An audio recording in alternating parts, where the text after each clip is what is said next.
Το γένος των Ρωμαίων γιορτάζει την Ανάσταση. Αν και οι καμπάνες βαράνε χαρμόσυνα, ένα πέπλο φόβου καλύπτει την άλλοτε μεγαλύτερη πόλη του κόσμου. Ένας τεράστιος Οθωμανικός στρατός κινείται ήδη εναντίον της. Τη Λαμπαδοδευτέρα, 2 Απριλίου του 1453, οι πρώτοι Οθωμανοί ιππείς εμφανίζονται έξω από τα τείχη της βασιλεύουσας. Η πολιορκία που θα αλλάξει τον κόσμο έχει ξεκινήσει. Στα μέσα του 15ου αιώνα, η κυριαρχία των Οθωμανών στα Βαλκάνια και τη Δυτική Μικρά Ασία είναι αδιαμφισβήτητη. Το 1444, μετά την αποτυχημένη σταυροφορία της Βάρνας, οι χριστιανοί των Βαλκανίων είτε έχουν υποκύψει, είτε αγωνίζονται απομονωμένοι στις περιοχές τους. Η Ουγγαρία, η μεγαλύτερη δύναμη της Ανατολικής Ευρώπης, προσπαθεί να γιατρέψει τις πληγές της. Ο Κωνσταντίνος Παλαιολόγος, ως δεσπότης του Μιστρά και έχοντας φτάσει ως τη Θεσσαλία, θα αναγκαστεί να υποχωρήσει μπροστά σε έναν στρατό 50.000 Οθωμανών. Τελικά, μπροστά στον κίνδυνο ερήμωσης της Πελοποννήσου, αναγκάζεται να πληρώσει φόρο και να κλείσει ειρήνη. Στέφεται αυτοκράτορας και αναχωρεί για την πόλη. Το 1451 ο Σουλτάνος Μουράτ πεθαίνει και στον θρόνο ανεβαίνει ο νεαρός γιος του Μωάμεθ. Θαυμαστής του Μεγάλου Αλεξάνδρου, οξυδερκής και αποφασιστικότατος. Ο Μεχμέτ είναι ένας τύπος που ακροβατεί με άνεση μεταξύ μεγαλοπρέπειας και βαρβαρότητας. Μα πάνω απ' όλα είναι φιλόδοξος. Αυτή η κουκκίδα στον χάρτη που δεν του ανήκει τον ερεθίζει. Είναι ο εκλεκτός του Αλλάχ και θα την κάνει δική του. Μέσα σε εδάφη που τυπικά ανήκουν στην Κωνσταντινούπολη και αφού αφανίσει αγρικίες και κατοίκους, θα δώσει διαταγή να κατασκευαστεί το φρούριο της Ρούμελης. Ο Κωνσταντίνος διαμαρτύρεται και ο Μωάμεθ απλά τον αγνοεί και συνεχίζει. Σε 4 μήνες είναι έτοιμο και ονομάζεται Μπογκάζ και Σεν, δηλαδή κόφτης των στενών. Καθώς βρίσκεται στο στενότερο σημείο του Βοσπόρου και εξοπλίζεται με κανόνια τελευταίας τεχνολογίας. Χωρίς άδεια του Σουλτάνου δεν περνάει τίποτα, ή τουλάχιστον τίποτα που να συνεχίζει να επιπλέει. Ταυτόχρονα με τις επιχειρήσεις στην Αλβανία εναντίον του Γεώργιου Καστριώτη ξεκινάνε και επιδρομές στην Πελοπόννησο, ώστε οι δεσπότες του Μιστρά να μην μπορούν να αποστείλουν ενισχύσεις. Ο Κωνσταντίνος αντιλαμβάνεται ότι η έναρξη της πολιορκίας είναι θέμα χρόνου και έτσι προσπαθεί να έλθει σε μια συνεννόηση με τη Λατινική Δύση. Τα θρησκευτικά πάθη ανάβουν και η πολυπόθητη βοήθεια από τη Δύση θα είναι μικρότερη των προσδοκιών. Αλλά ο ίδιος έχει λάβει τις αποφάσεις του.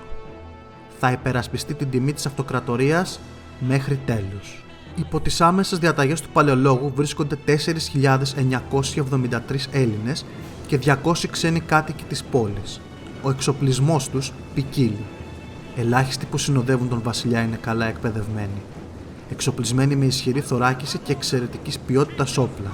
Οι περισσότεροι είναι πολιτοφύλακες, αρματωμένοι με βαλίστρες, τόξα, μέση ή ελαφριά θωράκιση και ποικίλο επιθετικό οπλισμό.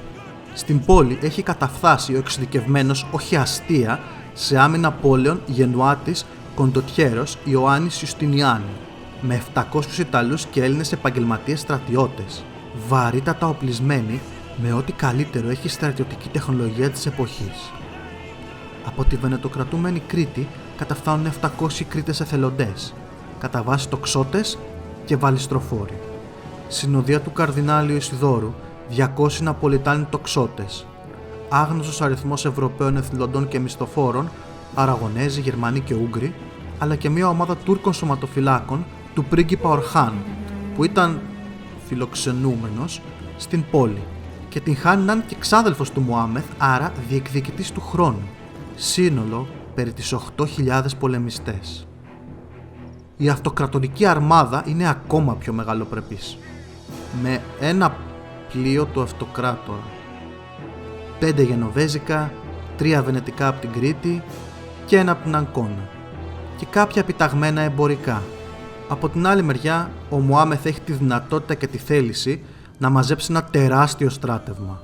Η Καπικουλού, 8.000 γενίτσαροι, το καλύτερο οργανωμένο πεζικό της εποχής. Τους συνοδεύουν οι Μπεκτάσιδες, φανατισμένοι δερβίσιδες που εμπνέουν με το θρησκευτικό του ζήλο. Μαζί τους βρίσκονται οι Σέγμεν, προσωπική σωματοφυλακή και ταυτόχρονα εκπαιδευτές των γενίτσαρων και των αξιωματικών. Τη δύναμη συμπληρώνουν 4.000 επίσης της πύλης, βαριά θωρακισμένο ιππικό που στην πολιορκία θα πολεμήσει και αυτό σαν επίλεκτο πεζικό πολλαπλών ρόλων. Όλοι μαζί προσεγγίζουν τους 15.000 άνδρες. Είναι η Καπικουλού, δηλαδή μόνο ο προσωπικός στρατός του Σουλτάνου. Από τα ασιατικά και ευρωπαϊκά εδάφη μαζεύονται 40 με 50.000 πάχηδες, μουσουλμάνοι και χριστιανοί βαριά θωρακισμένοι επίλεκτοι ιππείς. Τελειώσαμε με τους επίλεκτους. Και τώρα πάμε στους υπόλοιπους. Αζάπιδες, οι οποίοι είναι ελαφριά οπλισμένοι πεζοί, περισσότεροι από 30.000. Ακινζίδες, ελαφρύ ιππικό κυρίως Τουρκμένοι, με άγνωστα νούμερα, χριστιανοί υποτελείς Βοϊνούκ, οι οποίοι έχουν το ρόλο ελαφριού και μέσου πεζικού. Σώμα πυροβολικού με 69 κανόνια και την περίφημη μεγάλη βομβάρδα υπό την εποπτεία του Ουρβάνου. Σώμα υπονομευτών με μουσουλμάνους και χριστιανούς επαγγελματίες μηχανικούς. Πλήθος παλαιότερων πολιορκητικών μηχανών, όπως καταπέλτες, πολιορκητικοί πύργοι και κρυοί, και το σύνολο λοιπόν αυτό προσεγγίζει περίπου τους 200.000 άνδρες. Οπότε οι άλλοι είναι 8.000 εναντίον 200.000, μάλιστα. Επειδή οι Τούρκοι δεν φημίζονται για την αυτοσύνη τους, στην πολιορκία θα διαθέσουν μόνο 145 πολεμικά πλοία, 12 γαλέρες πλήρως εξοπλισμένες, 80 φούστες και ελαφρύτερα πλοιάρια. Ο τεράστιος στρατός του Μωάμεθ έχει ως αποστολή να καταλάβει την Κωνσταντινούπολη, το συντομότερο δυνατόν. Εκτός από γεωγραφική ενοποίηση της αυτοκρατορίας του, θα του δώσει πολιτική και ηθική νομιμοποίηση πάνω στους χριστιανούς υπηκόους και την απόλυτη επικράτηση στους μουσουλμάνους ως εκλεκτό του Θεού. Ο Κωνσταντίνος από την άλλη μεριά ξέρει ότι το μόνο που μπορεί να κερδίσει είναι χρόνος, με την ελπίδα ότι κάθε μέρα που περνάει δυσχεραίνει τη λογιστική μέριμνα του τεράστιου στρατού του αντιπάλου του. Επίσης ελπίζει σε πιο ουσιαστική βοήθεια από την Βενετία, είτε σε ανατροπή της ανακοχής μεταξύ Ουγγαρίας και Οθωμανών. Η Κωνσταντινούπολη περικλείεται από τείχος περιμέτρου 30 χιλιόμετρων. Από τα 30 χιλιόμετρα, τα 6 είναι χερσαία και υπάρχουν 2 σειρές τειχών και μία τάφρος η οποία κανονικά γεμίζει με νερό, όμως αυτή τη φορά για τεχνικούς και κυρίως οικονομικούς λόγους αυτό δεν εφαρμόζεται. Το περίφημο Θεοδοσιανό τείχος είναι με ένα θαύμα της μηχανικής, αλλά με ηλικία πλέον πάνω από 1000 χρόνια. Λόγω του τρόπου κατασκευής δεν ενδείκνυται για χρήση πυροβολικού και έτσι ακόμα και τα λίγα κανόνια των υπερασπιστών δεν μπορούν να χρησιμοποιηθούν. Το πιο αδύνατο σημείο τους ανιχνεύεται στην πύλη του Ρωμανού.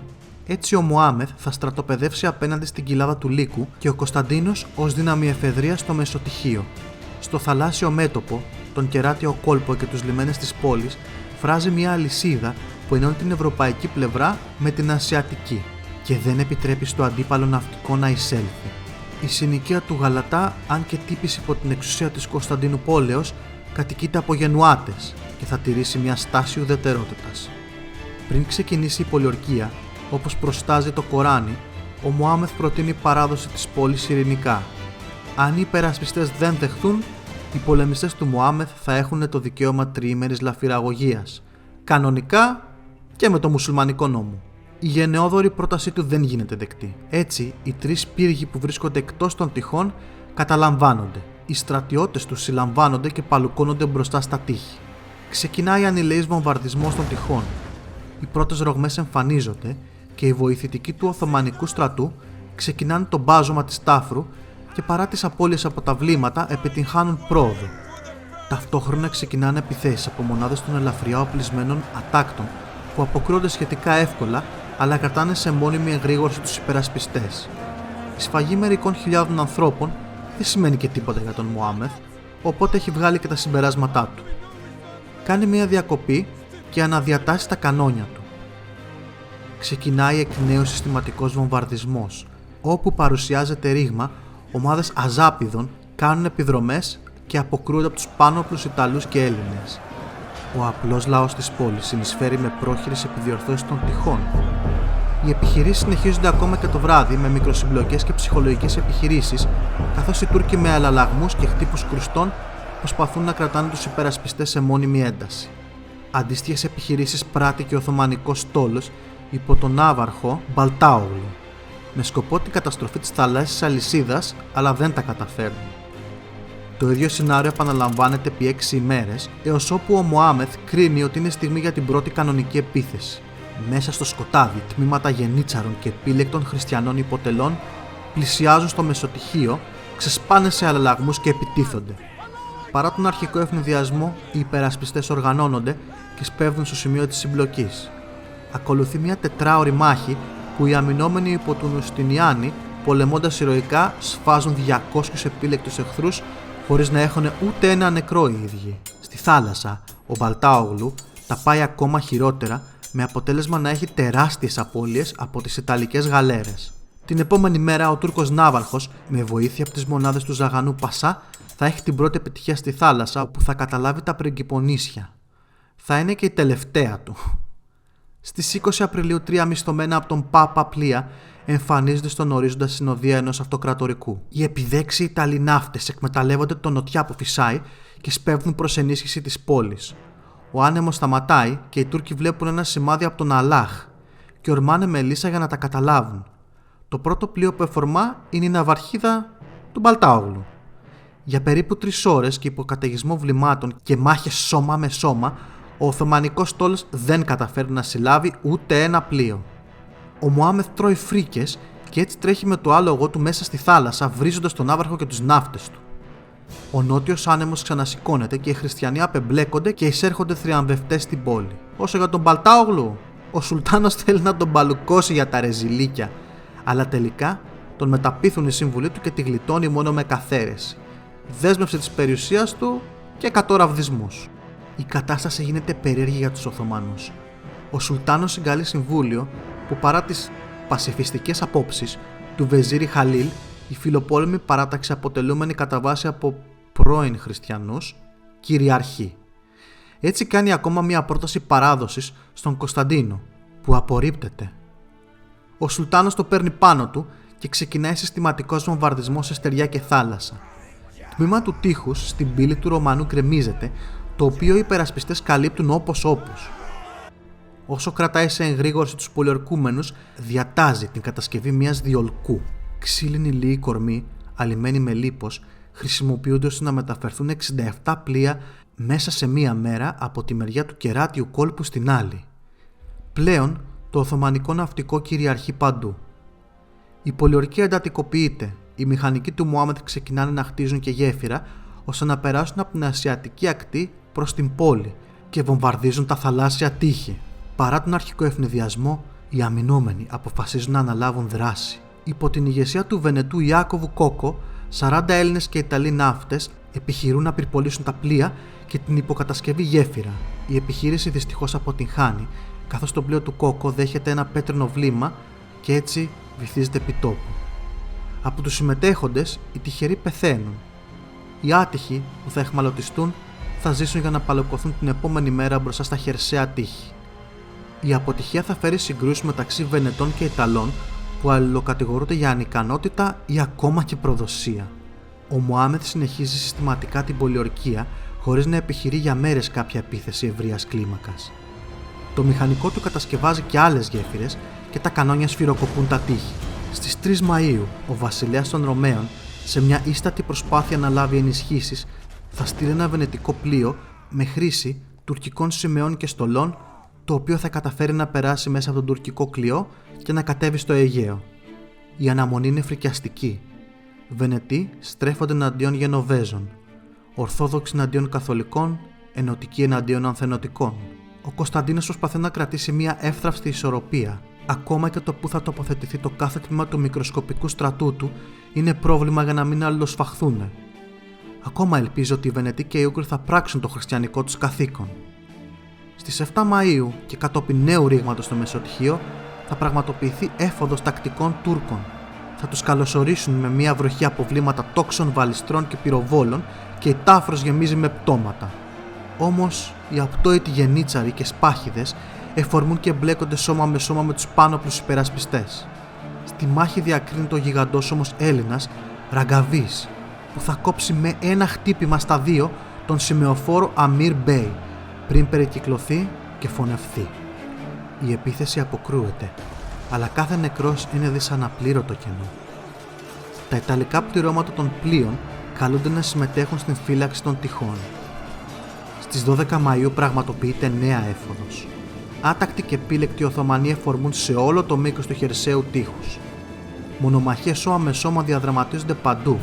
Στα ανάκτορα των βλαχερνών δημιουργείται ρήγμα και εκατοντάδες επιτιθέμενοι βρίσκονται και μέσα στην πόλη. Ο ίδιος ο Κωνσταντίνος εφορμά έφυπος, κατατροπώντας τους εχθρούς και σταθεροποιώντας την κατάσταση. Οι ενισχύσεις υπό τον Θεόδωρο Καριστινό θα οδηγήσουν σε αντεπίθεση και απόθεση της μάζας έξω από το τείχος. Όσοι Οθωμανοί συλλαμβάνονται, εκτελούνται την επόμενη μέρα μετά από βασανιστήρια στα τείχη μπροστά στο στρατό του Μωάμεθ. Εφόσον οι έφοδοι αποτυγχάνουν, σκαπανείς, μηχανικοί και υπονομευτές επιστρατεύονται. Ένας άλλος πόλεμος διαδραματίζεται κάτω από τη γη. Υπό την καθοδήγηση του Σκοτσέζου Ιωάννη Γκραντ, οι Έλληνες σκάβουν άλλα τούνελ και ανατινάζουν ή κατακαίουν με υγρό πυρ τους Οθωμανούς. Όλα αυτά συμβαίνουν στα χερσαία τείχη. Οι μηχανικοί του Μωάμεθ κατασκευάζουν πλωτή γέφυρα ώστε να εισβάλλουν από τη βόρεια μεριά του Γαλατά κοντά στο παλάτι των Βλαχερνών, ενώ μεταφέρουν κανόνια και σφυροκοπούν τα κτίσματα. Ο κλειός φύγει επικίνδυνα. Η τελευταία επιτυχία των υπερασπιστών θα είναι η ανατείναξη ενός τεράστιου πολιορκητικού πύργου με μια παράτολμη επιχείρηση. Ο Μωάμεθ σταματάει την κατασκευή των υπόλοιπων πύργων. Θα αφήσει τη φθορά να κάνει τη δουλειά της. Το πλοίο που έστειλε ο αυτοκράτορας προς την αναζήτηση των ενισχύσεων επιστρέφει άπραγο. Καθώς έχει ψάξει όλο το βόρειο Αιγαίο, αλλά ο βενετικός στόλος είναι άφαντος. Το ηθικό των Βενετών της πόλης καταρακώνεται. Τα πράγματα γίνονται όσο χειρότερα μπορούσαν να γίνουν. Ο Ιουστινιάνης από την πρώτη γραμμή ζητάει ενίσχυση με κάποια πυροβόλα όπλα υπό τον Λουκάνο Ταρά και αυτός αρνείται, με αποτέλεσμα να ξεκινήσουν να βρίζονται και με τον Κωνσταντίνο με το ζόρι να τους κρατάει να μην σφαχθούν. Το ίδιο βράδυ γίνεται έκλειψη σελήνης, η οποία θεωρείται κακός ιονός. Η γκαντεμιά τερματίζει την επόμενη μέρα, που κατά τη διάρκεια μιας λιτανίας ξεσπάει καταιγίδα και από τον αέρα γκρεμοτσακίζεται μια εικόνα της Παναγίας. Τα medium πάλι ξεκίνησαν τις προφητείες. Στο τουρκικό στρατόπεδο απ' την άλλη επικρατεί ψυχραιμία, παρά τις μερικές χιλιάδες σφαγμένων, καμένων και πνιγμένων. Οι επίλεκτοι του Σουλτάνου παραμένουν ακμαίοι και με αναλογικά μικρές απώλειες. Επίσης ο Μωάμεθ δεν στηρίζεται στα medium. Ξέρει ότι ο βενετικός στόλος βρίσκεται αγκυροβολημένος στην Εύβοια και ότι οι Ούγγροι, αν και απειλούν να επέμβουν, δεν έχουν ξεκινήσει καν τις προετοιμασίες. Παρά τις ενστάσεις του Χαλίλ Πασά, που μάλλον λαδώνεται και λίγο από τους Βυζαντινούς, οι νεοφώτιστοι και τολμηροί ηγέτες του στρατού διαβεβαιώνουν τον Σουλτάνο ότι η πόλη θα πέσει. Με μια πραγματικά μεγαλόπρεπη κίνηση γενεοδορίας, αν αναλογιστούμε τα αριθμητικά δεδομένα, ο Μωάμεθ θα προτείνει εκ νέου στον Κωνσταντίνο να παραδώσει ειρηνικά την πόλη, να γίνει αφέντης στον Μιστρά και υπό την επικυριαρχία του Σουλτάνου η πόλη να μην λαιλάτιθει. Ο Κωνσταντίνος είναι μια τραγική αλλά και ταυτόχρονα ηρωική προσωπικότητα. Έχοντας συναίσθηση της ιστορικής ευθύνης που τον βαραίνει, θα δώσει την απάντησή του. Το δε την πόλην σιδούνε, ουτ εμονεστήν, ουτ άλλου, των κατοικούντων εν ταύτη. Δηλαδή, το να σου παραδώσω την πόλη, ούτε σε μένα επιτρέπεται, ούτε σε κανέναν από όσους κατοικούν σε αυτή. Μετά την ηρωική άρνηση, ο Μωάμεθ δίνει τις εντολές για την τελική επίθεση, χωρίς να προσπαθήσουν να κρύψουν τις κινήσεις τους. Οι στρατιές του απλώνονται σε όλο το μήκος του χερσαίου τείχους και τα πλοία κυκλώνουν στη θάλασσα. Οι καπικουλού συγκεντρώνονται στην κοιλάδα του Λύκου. Οι πολεμικές ιαχές Αλάχ Αλάχ Μεχμέτρους Αλάχ και τα νταούλια που παίζουν πολεμικούς σκοπούς και πάζουν την πόλη. Απέναντί τους, μέσα από τα μισογκρεμισμένα τείχη, απελπισία και απαράμιλη αποφασιστικότητα συνυπάρχουν. Ο Κωνσταντίνος το απόγευμα θα βγάλει τον τελευταίο ηρωικό του λόγο και θα θυμίσει στους άνδρες του το ένδοξο παρελθόν και το καθήκον τους προς το μέλλον ως απογόνων των Ελλήνων και Ρωμαίων. Ναι, Ελλήνων και Ρωμαίων. Θα μεταλάβει των αχράντων μυστηρίων στην Αγία Σοφία και μετά θα κινηθεί στο εκτεθειμένο παλάτι των Βλαχερνών για την τελική μάχη. Στις 29 Μαΐου του 1453, πριν ακόμα ανατέλει ο ήλιος, μάζες ατάκτων εφορμούν στα τείχη. Οι υπερασπιστές τους υποδέχονται με βροχή αποβλήματα. Όσοι καταφέρουν να φτάσουν στα τείχη, γκρεμοτσακίζονται ή κατακριοργούνται. Η επίθεση εκφυλίζεται και ο Μωάμεθ διατάζει πάυση της εφόδου και να ξεκινήσει εντατικό βομβαρδισμό. Λίγο πριν την αυγή εκδηλώνεται διπλή επίθεση.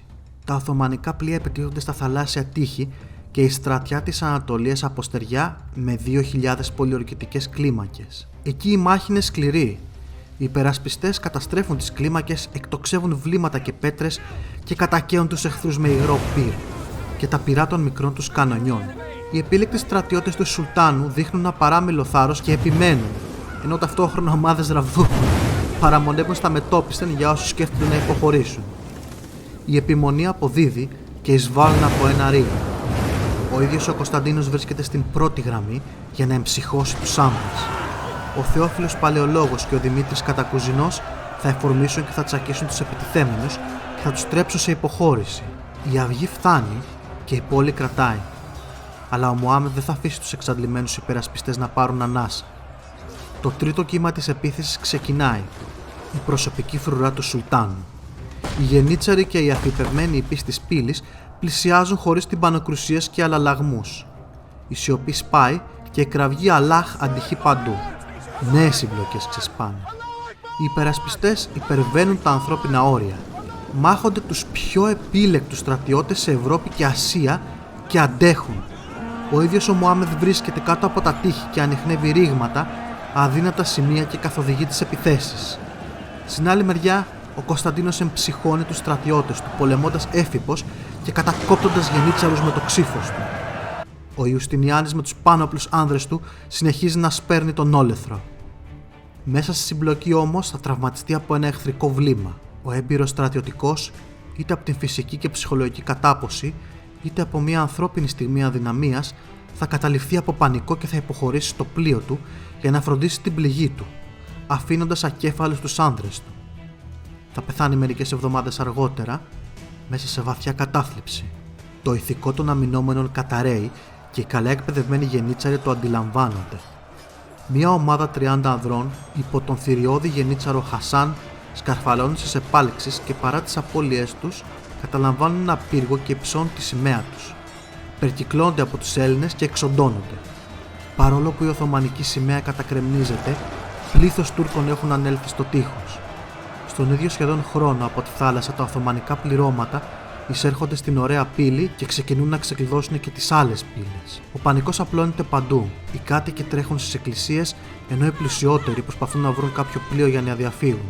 Οι Ιταλοί στρατιώτες εγκαταλείπουν τις θέσεις τους, οπισθοχωρώντας τα καράβια τους, και παρά την αδρία τους, δεν είναι η δική τους πατρίδα, και ο θάνατός τους δεν έχει κάτι να τους προσφέρει. Οι λίγοι Έλληνες υπερασπιστές, εξαντλημένοι και χωρίς κάποιο στρατηγικό πλεονέκτημα, μάχονται μόνο για να διαφυλάξουν την τιμή του γένους. Ο Κωνσταντίνος, βλέποντας το τέλος του να έρχεται, αποφασίζει να γράψει το δικό του όνομα με χρυσά γράμματα στο αιματοβαμμένο βιβλίο της ελληνικής ιστορίας. Εφορμά με το άλογο του μέσα στο πλήθος των εχθρών, κατασφάζοντας πολλούς. Δίπλα του στέκονται σαν θεοί του πολέμου ο Θεόφιλος Παλαιολόγος, ο Ιωάννης Δαλμάτης, ο Φραγκίσκο του Τολέδο και άλλοι.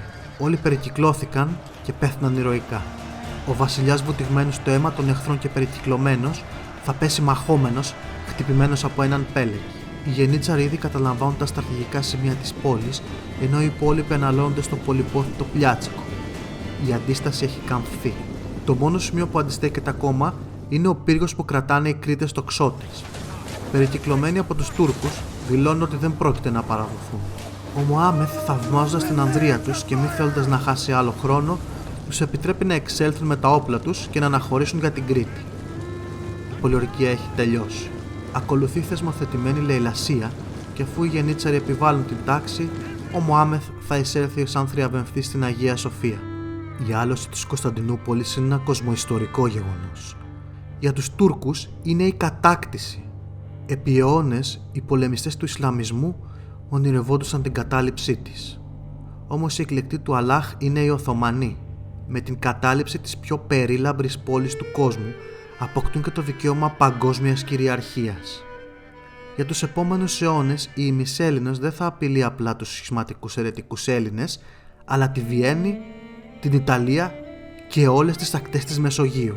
Για τους Έλληνες είναι η άλωσης, δηλαδή η καταστροφή. Μετά από περισσότερα από 1000 χρόνια κυριαρχίας του ελληνορωμαϊκού πολιτισμού, η πόλη σύμβολο έπεσε. Μια σκοτεινή εποχή ξεκινάει. Το γένος χάνει το σημείο αναφοράς του. Παρόλα αυτά, για τους αιώνες που θα ακολουθήσουν και μέχρι να βρουν το βηματισμό τους στο νέο κόσμο που ανατέλει, θα παραμένει, όπως είπε και ο τελευταίος βασιλιάς της, ελπίδα και χαρά των Ελλήνων και καύχημα όλων όσων βλέπουν την ανατολή του ηλίου.